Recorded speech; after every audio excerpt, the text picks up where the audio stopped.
Lord, lay not this sin to their charge.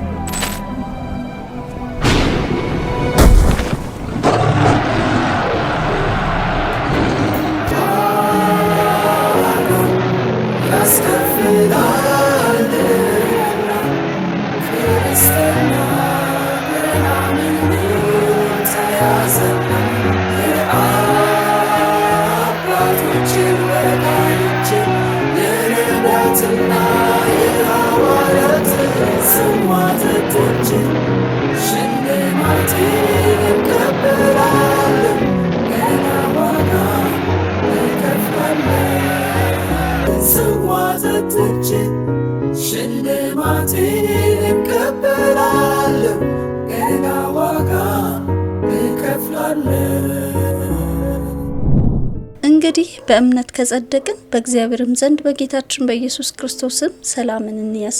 በእርሱም ደግሞ ወደ ቆምንበት ወደዚህ ጸጋ በእምነት መግባትን አግኝተናል። በእግዚአብሔርም በክብር ተስፋ እንመካለን። ይህም ብቻ አይደለም፣ ነገር ግን መከራ ትዕግስትን እንዲያደርግ፣ ትዕግስትም ፈተና፣ ፈተናም ተስፋን እንዲያደርግ እያወቅን በመከራችን ደግሞ እንመካለን። ሮሜ ምዕራፍ 5 ከቁጥር 1 እስከ 4። እርሱ በመከራችን ሁሉ ያጽናናናል። ስለዚህ እኛ ራሳችን በእግዚአብሔር በመናጽናናበት መጽናናት በመከራ ሁሉ ያሉትን ማጽናናት እንችላለን። ሁለተኛ ቆሮንቶስ ምዕራፍ 1 ቁጥር 4። ያለፈውን ዝግጅታችንን እንደተከታተላችሁ እርግጠኞች ነን። ቀጣዩን ክፍል እንዲህ አዘጋጅተን ይዘንላችሁ ቀርበናል። ከዝግጅቶቻችን ቁም ነገሮችን በማግኘት በብዙ እንደምታተርፉ እርግጠኞች ነን። አብራችሁን ቆዩ። መልካም ቆይታ። ስዋዘትች ሽልማቴን እቀበላለሁ፣ ገና ዋጋ እከፍላለሁ።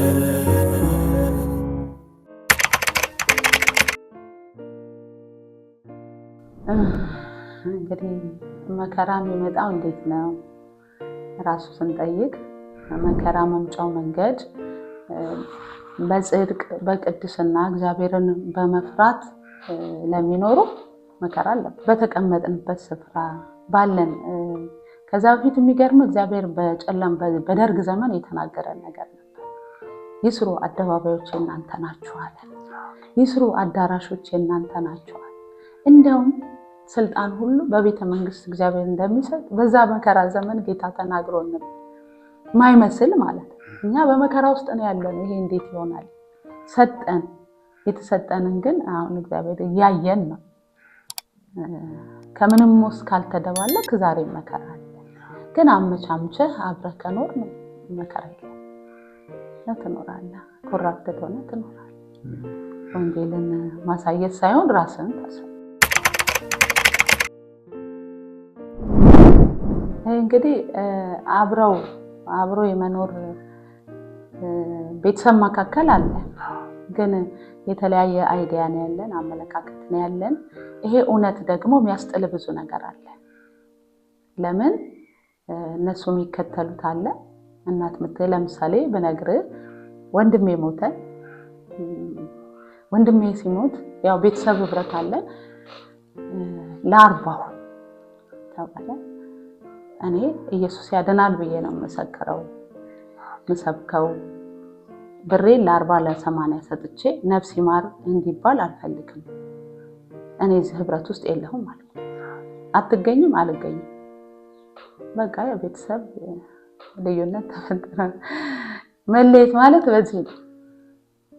አሁንም በቅርብ እናቴ በጣም ደስ የሚለው ጌታና ጌታ ነው የሄደችው። ያው ቤተሰብ በአቅም በህቡ የሷንም 80 እንደዛ ተባልኩ። እናቴን ወዳታለሁ በጣም ጓደኛዬ ምናምን። ግን ልዩነት ተፈጠረ። 40-80 አይደለም ኢየሱስ ነው የሚያድነው። እኔ የምመሰክረው ኢየሱስ ያድናል ብዬ ነው። እዚህ ብረት ውስጥ የለውም። ከሄ ልዩነት ይፈጠራል። አትኖርም። እነሱ ገብርኤል ሚካኤል ይደግሳሉ፣ እኛ የለንበትም። መለያየቱን አስብ። የኛ ቤተሰብ ደግሞ ያው ደብረ ሊባኖስ ነው ሱሪያ። አንዳንዴ ይሄ ነው ልዩነት የሚያመጣው። ጌታም ያለው ይሄን ይመስለኛል።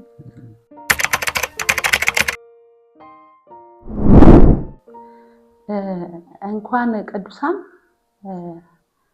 ማለት አካባቢ ላይ እንኳን የሚኖሩ ሌሎች ህብረት ካላቸው ብዙ ነገር ማድረግ ይችላሉ። ቅዱሳን ያ ህብረት ነው። በተለይ በደርግ ዘመን ያ ህብረት ነው የታደገን ማለት ነው፣ ያወጣን። እናቴ ጴንጤ ሞተ ካላችሁ ያኘካችሁትን አትወጡም ትላለች። እውነት ነው። በጋሪ እንኳን የምንሄድበት ብር በሌለን በእግራችን ዱቄት ድረስ እንሄዳለን ለመቅበር ወይ ለመድረስ። ያ ህብረት ጠቅሞናል በጣም። ዛሬም ይሄ ህብረት ቢኖር ለበለጠ የቤተክርስቲያን እድገት ሌሎች መልካሙን ስራቸውን አይተው አይደለም ቃሉ የሰማዩ አባታችን እንዲያከብ በሰዎች ሁሉ የሚለው ጌታ በሰዎች ፊት የኛ ስራ ምን ይመስላል? የመጽደቅ መንገድ ሳይሆን የጸደቀ ሰው ስራው ምንድነው? አሁን ይሄ ነው ልዩነቱ ማለት እና ህብረት ወሳኝ ነው።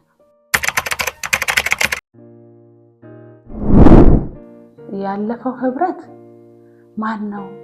እከሌ ነው እንትና ነው ምናምን ነው የሚባል ክርስቲያን ሞተ ከተባለ ሎንጌል አለት ምንም ነገር የለም። ክርስቲያን ከተባለ እንሄድ።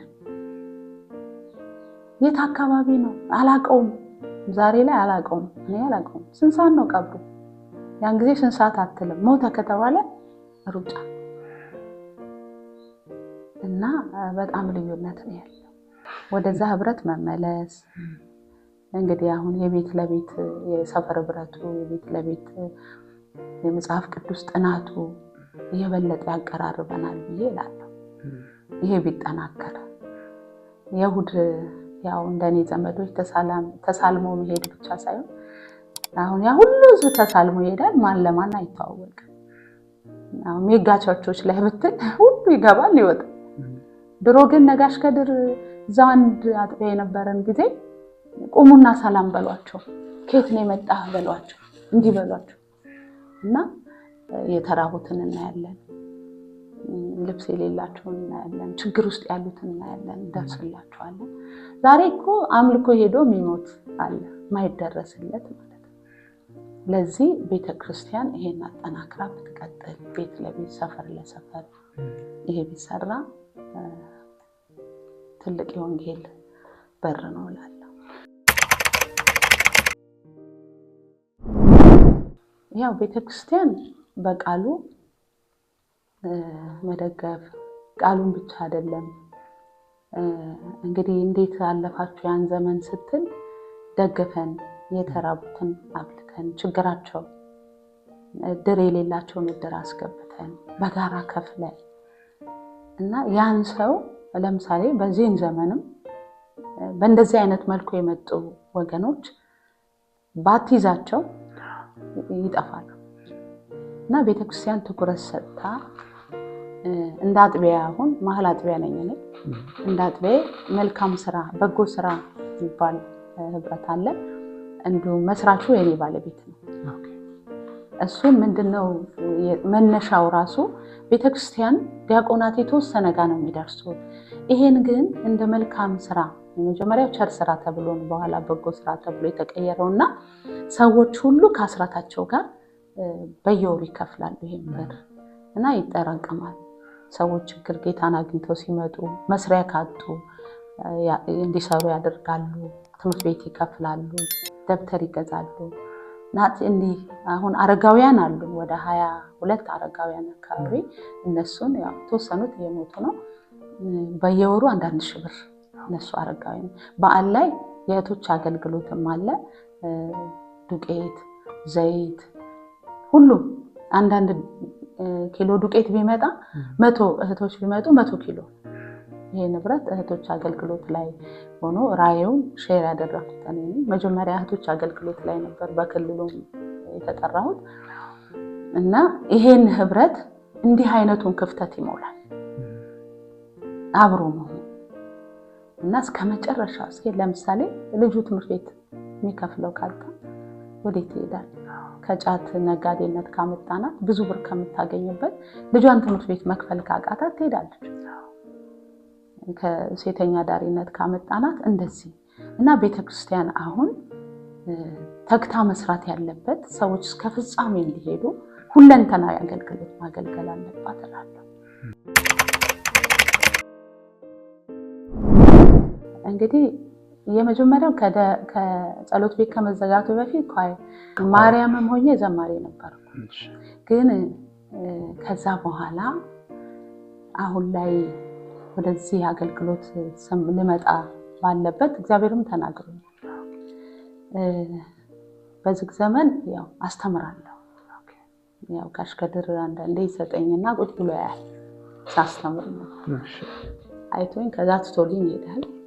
አስተምራለሁ። ምንም አልፈራም። ያይ መከራ ጊዜ ምንም አልፈራም ዳል ከዛ በኋላ ያ ጥማት ውስጥ የገባ እግዚአብሔርን ማገልገል ነው። ባለቤቴ ሃርድ ወርከር የመንግስት ስራ ይሰራል። ማድለብ ያለን፣ ክሊኒክ አለን፣ መኖሪያ ቤት አለን፣ ሁሉም ግን እግዚአብሔር ተናገረኝ። አንቺ የኔን ቤት ስራ ስሪ፣ እኔ አንቺን ቤት ሰራለሁ አለ። ይሄን ድምጽ ወዴትም መጣል አልቻልኩም። መጀመሪያ ለባለቤቴም ብዙ አልገባው። ለምን ብዙ ማኔጅ አደርጋለሁ፣ መናው አቀርባለሁ፣ ተነላለሁ፣ እማራለሁ፣ አገለግላለሁ። በመሰረቱ በጣም ምጠላው ሰነፍ ሰው። ባለቤቴም እንሰራለን በጣም። ከዛ እግዚአብሔር ይሄንን እያለኝ መጣ። ያው በዛም በዝግ ዘመን እያገለገልኩ 1976 12 ክፍል ጨረስኩኝ። ተወሰነም ዩኒቨርሲቲ እንትን ለሞከርኩ። ያው በፊት ጠባብ ነው። ከዛ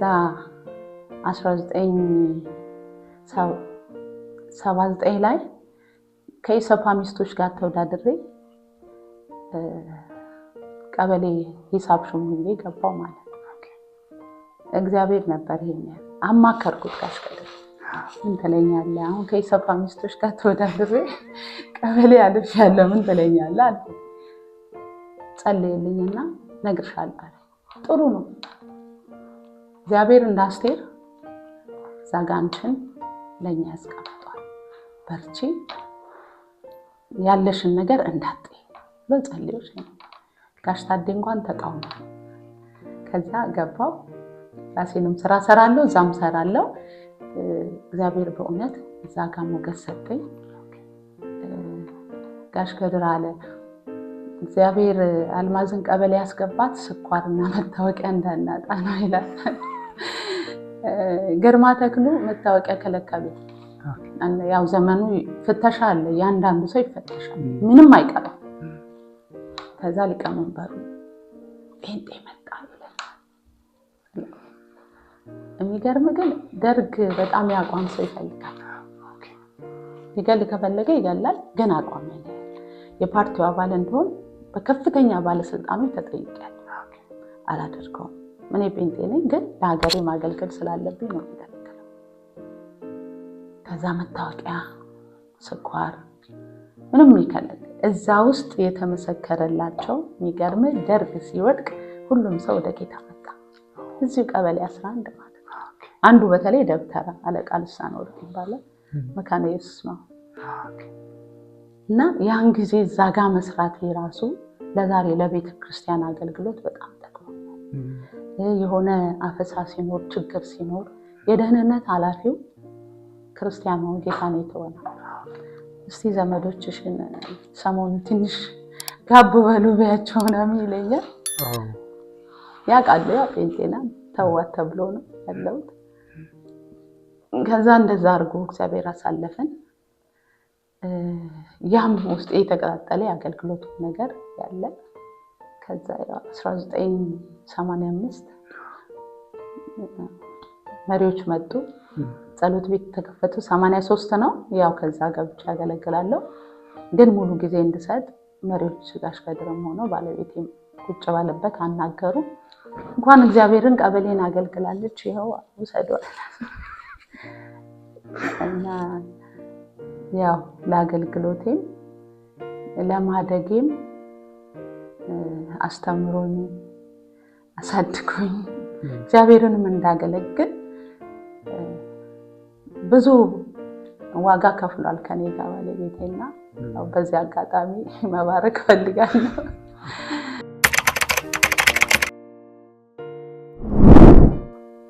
ከድር የቤተክርስቲያኒቱ መጋቢ ነበረ እና በእህቶች አገልግሎት ደግሞ በጣም ነው ያምነው። ያያል ሰዎችን ይሰማል እግዚአብሔርን። ከዛ ለማደጌ ዛሬ መድረስ ምክንያት እሱ ነው። መንገድም አቅጣጫም ያው ይቆጣል፣ ኃይለኛ ነው።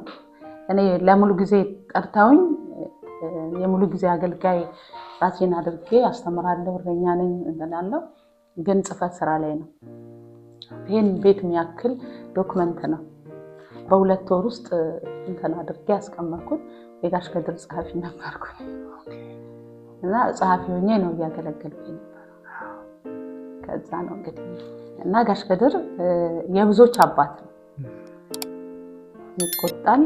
ሲቆጣ ግን ምክንያታዊ ነው። ለምንም ብሎ አይደለም፣ ለማሳደግ ነው። ከዛ በኋላ ያለው ትውልድ ነው አልችል ያለው። ልክ ያኛው ትውልድ ሲተካ ደግሞ እግዚአብሔር ቁጭ አደረገኝ። ሁለቱንም አስተዳደኝ ጋሽ ከድር እና መሪ ነው፣ አገልጋይ ራሱን የሰጠ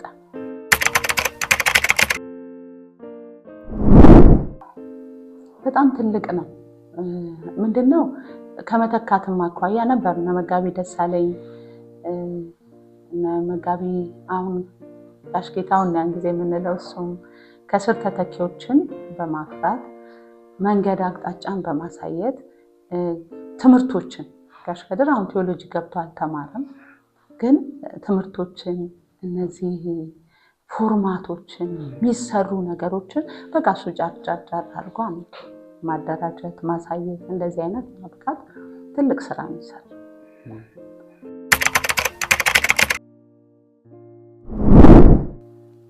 እንግዲህ አሁን እንደ ዋና ቢሮ የመጀመሪያው የተነሱበት አነሳስ ሆስፒታሎችን፣ ትምህርት ቤቶችን እነዚህ የተለያዩ ነገሮችን በማድረግ ያው ምስረታው ላይ ይሄ ተሰርቷል። እንደ ዋና ቢሮ አሁን የልማቱ ዙሪያ እየተሰራ እንዳለ አስባለሁ።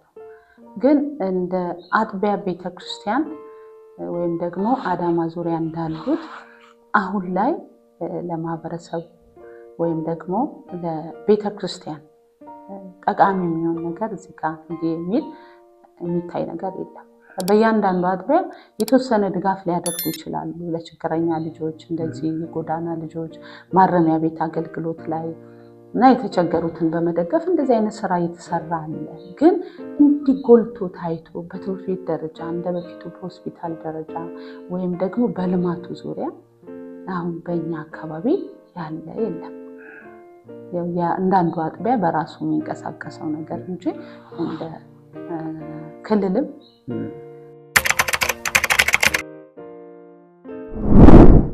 እንግዲህ መጽሐፍ ቅዱስን ያው እንዳውዱ ነው የነበርንበት ማህበረሰብ ዛሬ ላይ ያለን ጂኦግራፊያዊ አቀማመጡ ያለው አውዱ ምን ይመስላል፣ በምን መንገድ ነው ይሄንን አሁን ተግባራዊ እናደርግ ብንል ያለው እንትን ይፈቅድልናል። ግን እንደ ክልል እንደ ዋና ቢሮ እየሰራ እንዳላቃለው ግን ይሄ ማንቂያ ይመስለኛል። አሁን ክልል አጥቢያዎች ህንፃ ከመስራት ባሻገር ለንሰራ ያለው ነገር ይሄ መልካም እንደሆነ እገነዘባለሁ። ግን ያለፈውን ነገር አሁን ተግብረን እንዴት በግል ልታረግ ትችላለህ፣ ተወሰኑ ድሮችን ልትመግብ ትችላለህ። ግን በጋራ ሆኖ እንደ ቤተክርስቲያን ይሄንን ሁለንተናዊ አገልግሎት አንዱም የመሰረተ ክርስቶስ ላይ ዓላማውም ይሄ ነው። ሁለንተና አገልግሎት አለ። ይሄንን ማድረግ አስፈላጊ ነው። እንግዲህ ይሄንን የዘገየን ይመስለኛል። ለምን ዛሬ ነፃነቱ መጥቶ በየቦታው መከራ የለም፣ ትበራለህ፣ ትከንፋለህ፣ ትሄዳለህ፣ ትበላለህ፣ ትጠጣለህ እና ነው ዝንጥበል ይበል ተጎሳቆል አይደለም። ማንም ክርስቲያን መጎሳቆል የለበትም። ሃርድ ወርከር መሆን አለበት። መስራት የሰራ ነው የሚባረከው እንጂ አውጣ ቡክህን ቁጠር ምናምን እዛ ውስጥ ገብቷል ትውልዳችን ማለት ባዶ አየር መጎሳ። ከዚህ ዘግይተናል፣ ግን አሁንም ቢሆን ማስተማር ቤተክርስቲያን አለባት። ዲቴል እንደዚህም ሳይሆን መጽሐፍ ቅዱሳዊ እውነት ነው። በቃ ነገ የሚሆነው አይታወቅም። የሆነ መከራ ቢመጣ ትውልድ እናገኝ ይሆን እኛ እንገኝ ይሆን እግዚአብሔር ነው የሚያውቀው። አይተናል። በዛም ዘመን አይደለንም ያሉ በራቸውን የዘጉ እንዳትደርሱ ያሉ አሉና ዛሬ ደግሞ ይበለጠ ይሆናል። በእርግጥ እግዚአብሔር አሉኝ ቢልም ለኤልያስ እንዳለው ግን ማዘጋጀት አለብን። እኛ ነው እንደ ቤተክርስቲያን ቻሌንጅ እንኳን አይደለም ቤቱ ስለሚፈጠረው ነገር ልጆቻችን ቻሌንጅን ይቋቋማሉ። ቻሌንጅ አያውቁም። በማንኪያ ጉርሰን ብላ ብለን አበላሽተናል።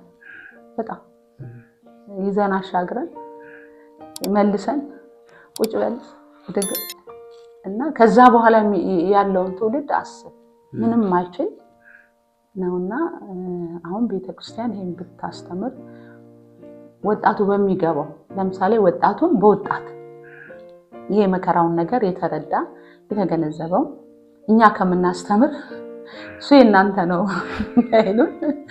እንደዚህ ጋር ይሄም አለ በዩኒቨርሲቲ የሚገጥመውን ቻሌንጅ የመከራው በመለየት ውስጥ ያለው ወጣቶችን በወጣቶች መደረስ ቢችል በእርግጥ እንደ ታሪክ እንናገራለን ያለፍንበት፣ ግን ታሪክ ነው በቃ በእናንተ ዘመን የሆነ ነው እንዳይሉን ወጣቶች ቢያስተምሩ ላለ ማስተማር አለብን።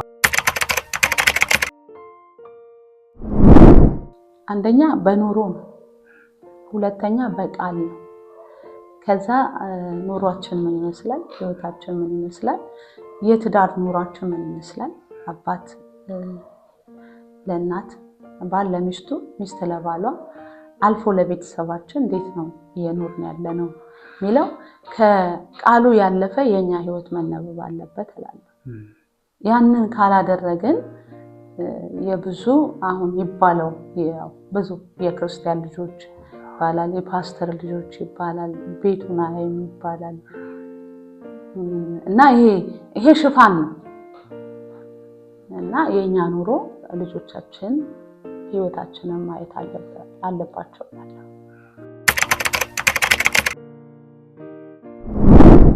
የስድስት ወንዶችና የአንድ ሴት ልጅ እናት ነኝ። የዘጠኝ የልጅ ልጆች አያት ነኝ። ክብር ለኢየሱስ ይሁን። ያን ጊዜ የሚገርም እንደ ዛሬ አይደለም። ሰራተኛ አለ፣ ሞግዚት አለ፣ እኔም ሰራለሁ ስገባ ማለት ነው። መጀመሪያ ቤተሰብ ባለቤቴ ያልተተኮሰ ልብስ አይለብስም። ተኩሼ አስተካክዬ ምርጥ ምግብ ነው የሚፈልገው፣ ምርጥ ምግብ ሰርቼ ምንም አብሬ ሆኜ ባወራ አላፍርም። እስቲል ነው ባለቤቴ አሁን ጡረታ ነው። አሁን እየተንከባከብኩ ነው እና ጌታ ረድቶኝ ያለኝ ጌታ ነው። አንቺን ቤት ስራ ስሪ እኔ አንቺን እሰራለሁ አለ። እነዛ ወንዶች ድምጻቸውን አሰሙም። አሁን ሁሉም አግብተዋል። ያላገቡ ሁለት ብቻ ናቸው የመጨረሻውና ተከታዩ ሴት እሷም ማስተርሷን ጨርሳለች፣ የግሏን ስራ ሰራለች። መሀል ሊደር ናት፣ መሀል አጥቢያ ላይ ወጣት ሊደር ናት። ትንሽ የመጨረሻ ኮንትራክተር ነው ድሬዳዋ ከሁለተኛ ልጅ ጋር። ትልቁም እንደዛው ነው። ትልቁም ወንጌል ላይ የሚሰራል። እግዚአብሔር ይመስገን። በጣም ነው የማመሰግነው። በጣም ይደግፉኛል፣ አይዞሽ በርቺ ይሉኛል፣ የሚያስፈልገኝን ነገር ያደርጉልኛል። በዓል ሲመጣኛ ቤት ሙሉ ቤተሰብ ነው፣ ምንም አይቀርም። ከኛ አልፎ ወደ ውጪ እንሰጥ ኖረናል።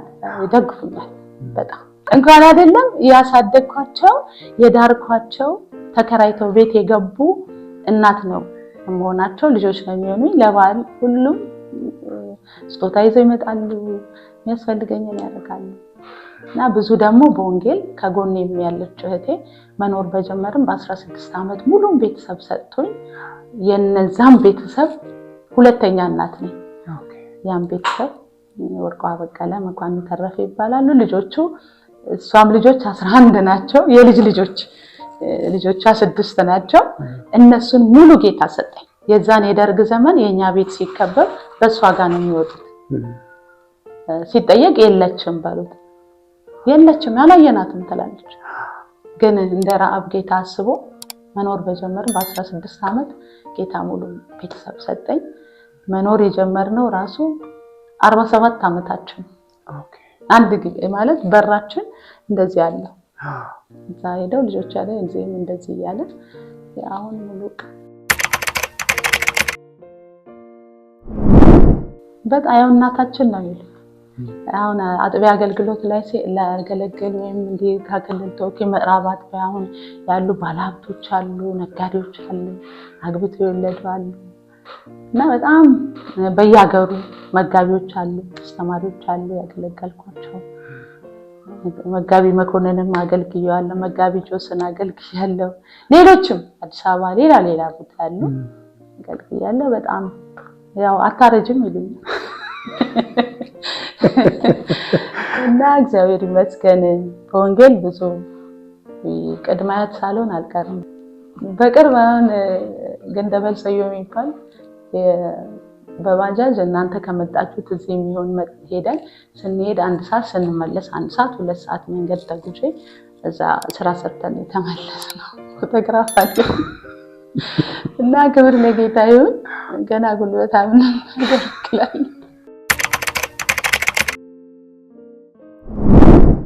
እኔም በጣም አመሰግናለሁ። እንግዲህ በዚህ አገልግሎት ውስጥ ከፍተኛ እንግዲህ ወይንሸትን አግኝታችኋል። እኔ እንድበረታ ቻሌንጅ እንድቋቋም በርቺ አይዞሽ ያሉኝ እህቶች አሁን በአሜሪካን ሀገር ነው ያለችው እህታችን ወሰኔ በቀለ ከሷ ጋር ነበር የምሰራው። እህታችን ሰናይት ከበደ ታስተምራለች፣ ጠንካራ እህታችን ብርቱካን ታደሰ ወደ ጌታ ሄዳለች። ትልቅ አስተዋጽኦ በህይወቴ ላይ አድርገዋል። ያው የጋሽ ከድር ነግሬያለሁ፣ የጋሽ ታዴን ነግሬያለሁ። ወንድሜ መጋቢ ጌቱ ማይሌ አብረን ነበር፣ መጋቢ አማረ። ያው ከዛ በኋላ ያሉት ደግሞ እና መጋቢ ጸጋዬ ግርማ፣ መጋቢ ዳዊት ተፈራው አሜሪካን ሀገር ነው። እሱም አብረን በመናገለግልበት ጊዜ በጣም ትልቅ እና ክልልም በቶች ያለኝን ሸክም እናንተን አይቶ ወደ ክልል እህቶች አገልግሎት ለመግባት ትልቅ ጉልበት የሆነኝ በርቺ ያለው እነሱን ማመስገን እፈልጋለሁ።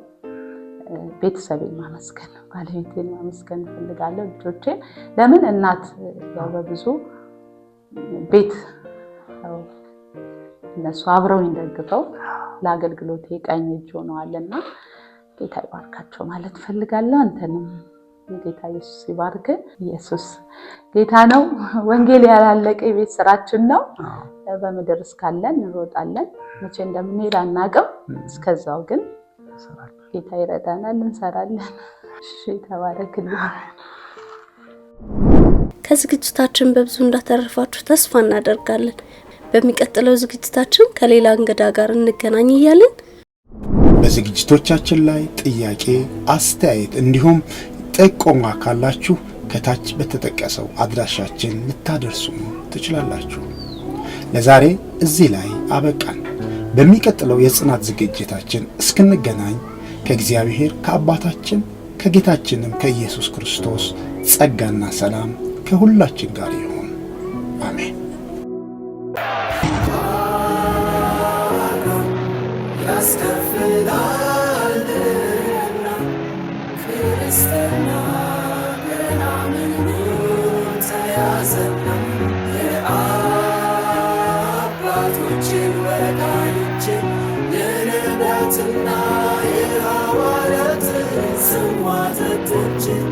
Shinde mati,